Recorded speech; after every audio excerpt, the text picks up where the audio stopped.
Red shift here, doing my part to shift perceptions out of the pink and into the red. If MGTOW men's position on the whole men being able to get sex issue is that sex is not that important, but men do need it, but, you know, like, if they say that, like, sex is not that important, but men do need it, but, you know, let all the pussies be denied sex because they're pussies, so they don't deserve it anyway. Pussies meaning, you know, cowardly men and stuff, right?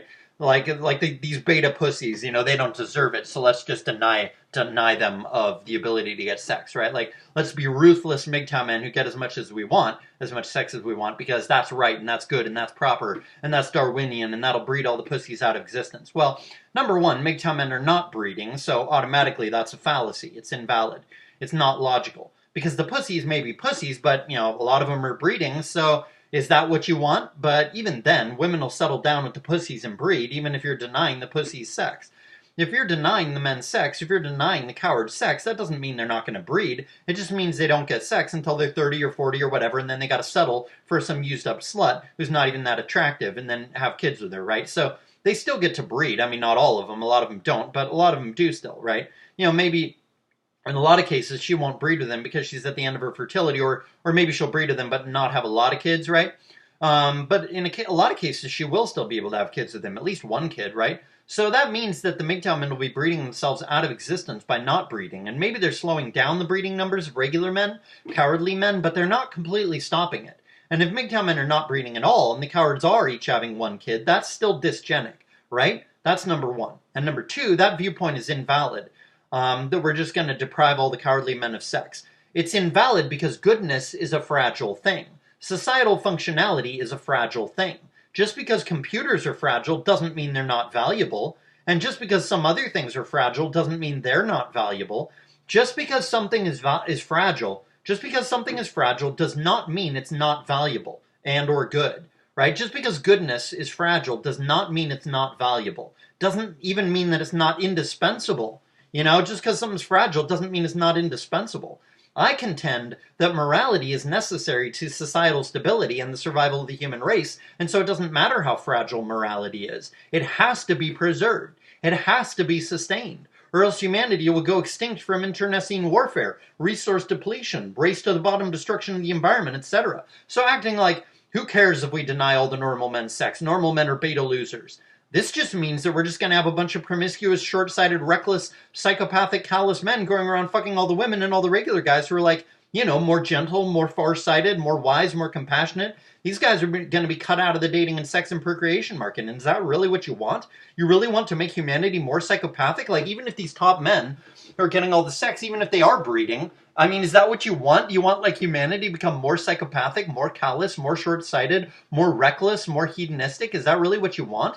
Because I contend that it is totally insane to make society that way, more that way. I mean, it's already very much that way, but to make it even more that way would make society even less functional, you know?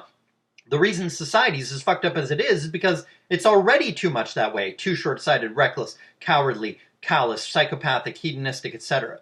You know, it's just too destructive, and so we don't need more of that crap. We need less of that negative stuff.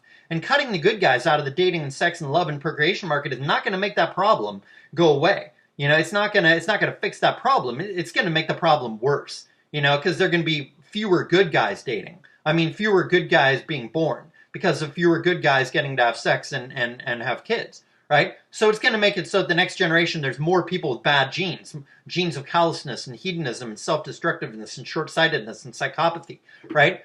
It's going to make it so that there's more callousness, recklessness, psychopathy, short-sightedness, hedonism, etc. in society. And that's going to be more destructive. Encouraging the psychopathic and reckless guys to breed the most is going to make society way, way, way, way, way worse. Because then there's going to be a whole new generation of guys that instead of the good guy breeding and the bad guy breeding, the bad guy bred twice with two women. And they're both single mothers and they don't like that experience. So they're not going to have more kids. So you cut a good guy out of the dating market and he's not going to breed. Number one, because he can't find a good woman, and number two, because good women don't want him, because that's how our psychopathic society is these days. You know, it didn't used to be that way, but that's how it is now. So you're actually making it so that the bad guys breed while cutting the good guys out. So then the whole next generation of people will be even more psychopathic. There will be way fewer good women out there than there were before, because, you know, the daughters born from psychopathic men will also be more psychopathic. So there will be fewer Nawalts and fewer good guys. And so there will be, you know, more psychopathic society. right? And there weren't enough good women before, but now with the bad men breeding more, if they do breed more because of the increasing incel problem, then there will be fewer good women and guys, fewer good guys as well, and there'll be more psychopathic, hedonistic, reckless, callous, short-sighted guys. So just because morality is fragile doesn't mean it's not worth protecting. Doesn't mean it's not essential to preserve, to water so that it flourishes. You have to make it so that the good guys have an entrance, a way to get sex and love and have kids and all that. If regular guys can't get that, then that's just going to make society way worse. If not from the societal instability that results, then at least from the dysgenic effect. Like, not dysgenic in terms of IQ, but dysgenic in terms of morality. Because, yeah, morality is probably half the way you're raised, but it's also half genetic. So when you have, way more people being born with bad genes, this means that, society's going to automatically get way, way worse, even if they do have higher IQs, because they're going to be way more destructive with the IQs. Like, IQ is like physical strength. You can either use it to, move heavy things and accomplish work and do good things with your strength, or you can use it to beat people up, right? Like, physical strength is not inherently good or bad, and IQ is the exact same way. It's not inherently good or bad. So if you have a bunch of people with high IQs but low morals because of the psychopathic top men breeding a lot, then this means that you're going to have a society full of men who are incredibly destructive toward each other because they're high IQs but they're low morality. You see, so it's morally dysgenic to let the bad guys, the guys at the top with a lot of money, charm, good looks, high IQ, but very little morals, to let them breed the most and let the regular men who are good men breed the least, such as is definitely in the case in an immoral society. The more moral you are, the more at a disadvantage you are. You see. So then, this just makes society way, way worse. Not just culturally, but also genetically, because the bad guys will be breeding more. This makes the whole next generation more psychopathic, and then everything gets worse and worse and worse. So do you want to have a sane society, or do you want to have an insane society? Do you want to practice eugenics, voluntary eugenics that improves the IQ and the morality of everybody, or do you want to practice dysgenics, whether, IQ dysgenics or moral dysgenics? And, moral dysgenics is probably just as destructive and undesirable as intellectual dysgenics or health dysgenics. This is what it's a question of. So it makes absolutely no sense to be like, oh yeah, let's just have sex with as many women as we want because we're MGTOWs and we'll just cut out all those pussies, all those cowards. We'll cut them out of the dating market because fuck them. They're betas. They're beta losers, right? It's like, no, that's not proper thinking. It's not humane thinking. It's not eugenic thinking. It's not wise thinking. It's not even logical thinking. So, that was my main point. And now maybe some of you are saying that I first said that it would be a case of MGTOW men not breeding and other men, cowardly men, breeding, while I then later said that it would be top men doing the breeding, passing on their immoral genes, and good guys would not be passing on their genes much. But this is not actually a contradiction, because the most principled, moral, self-respecting, compassionate, gentle, middle-class guys will not be breeding, while their fellow middle-class guys who are less honest, less self-respecting, less principled, less compassionate, more cowardly, etc. will be breeding.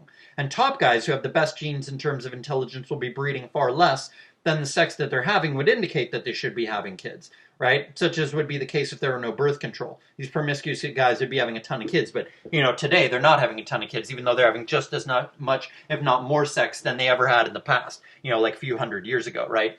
And yet these guys are typically far less moral, especially the richest among them, and so they'll be having more kids in terms of percentage of the number of kids being born in society.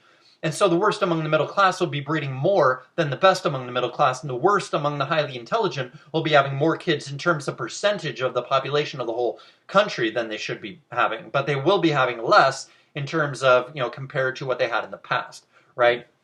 Before birth control. But they'll be having more kids than they're having, let's say, 30 years ago or something, when there were fewer incels among the middle and lower classes, right? So it'll be dysgenic all around. And so I hope this clears it up about how what I said earlier was not a contradiction.